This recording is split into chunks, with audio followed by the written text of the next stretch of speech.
Whether you're a photographer or a cinematographer, when you hear the name Leica, you think of German-engineered rangefinder cameras, outstanding photographers, and world-class lenses. Albeit quite expensive, you know the Leica Look. Leica lenses are known for their all-metal construction. Plastic and rubber are seldomly used. Because of their high standards, both mechanically and optically, they have never released an economy series of lenses. Today we're going to talk about the Leica R lenses and why you should be on the lookout for them. Leica R lenses were in production from 1964 to 2009. As always, optical standards were incredibly high. The sharpness, color balance, flares, collimation, aperture, and plane of focus among these lenses is extremely consistent. Over the last 5 months, I've driven 17,000 miles around North America. I went to dozens of national parks, historic monuments, saw both the Pacific and Atlantic Oceans. But there was an issue. I only brought a set of vintage Nikkor prime lenses with me. I cannot tell you how many times I missed getting a shot because I brought the wrong focal length on a hike. So I tried to get what I could, but I eventually gave up.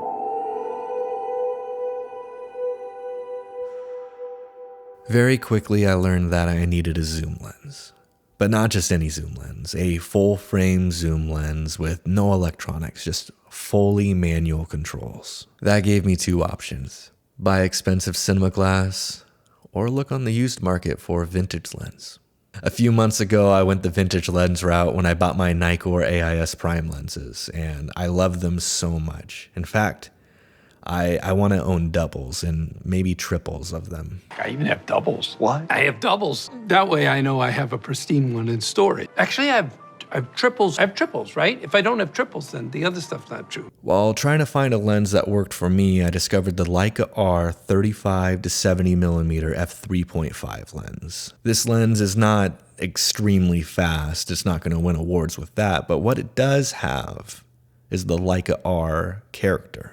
What was very appealing to me was that this lens matches the 3 focal lengths that I normally bring with me on a documentary shoot: 35, 50, and 85.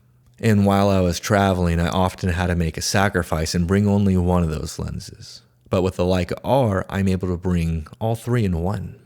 The color rendition of the Leica R is incredible. These lenses are well known for that. That is why cinematographers are all over these lenses right now, and they're very hard to come by.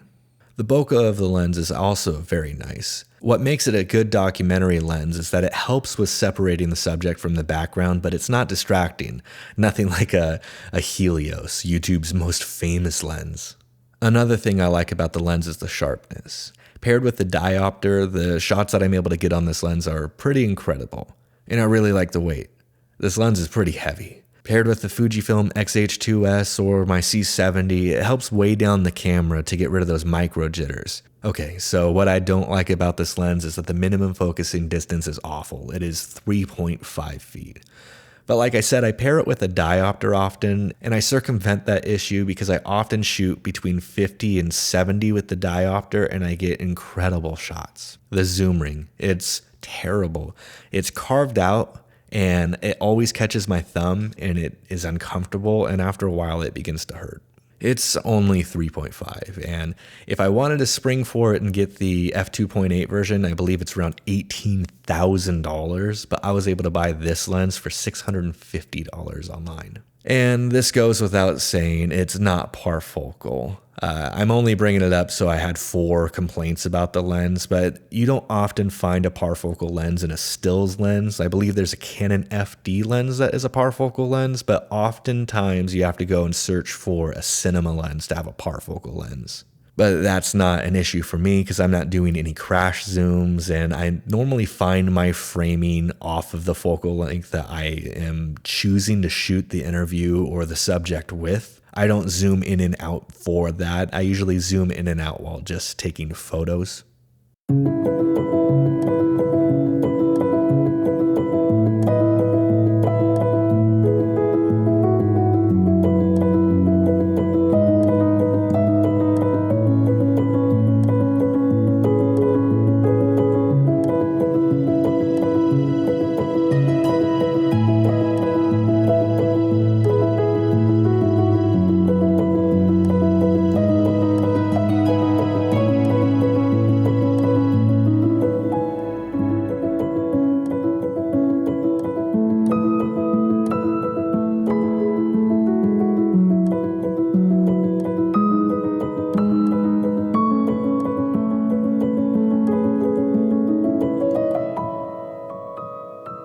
So I've entered the Leica R ecosystem, so does that mean that I'm gonna buy Leica R primes? No. Leica R primes are fantastic. I did a lot of research on them, and I was going to buy a set back at the beginning of the year, but I chose to go with the Nikon AIS set. One, because of the affordability. The other thing is that if anything happens to your Nikon lens, you'll be able to easily replace it because they're more readily available at a more affordable price. Nikon AIS primes are no better than Leica R primes, and the Leica R primes are no better than the Nikon AIS primes. It's all subjective, it's up to the user. I'm very happy with the image that I get out of my Nikon AIS primes, and that's what matters. If you primarily use manual focus, I would suggest buying this lens to bougie up your collection. But be warned, I predict that this lens is going to begin rising in price because the Leica R primes have been rising in price steadily for years now. For example, when I bought mine, I found it for $649. Go check online and see what they're running for now. So like I've said, this is the perfect zoom lens for me. It's got the perfect focal length. I enjoy the colors. I enjoy the sharpness. I enjoy the image that I get out of this lens. It is the ideal lens for me. But maybe you like the Sigma 18-35. Maybe you like the classic 24-70. And that's fine. Stick with one of those lenses. There's nothing wrong with that. People all over the world are using those lenses right now to create videos. But after watching my video, maybe this lens intrigues you, and maybe you want to check it out. I recommend it. From the moment I picked it up, I have been inspired.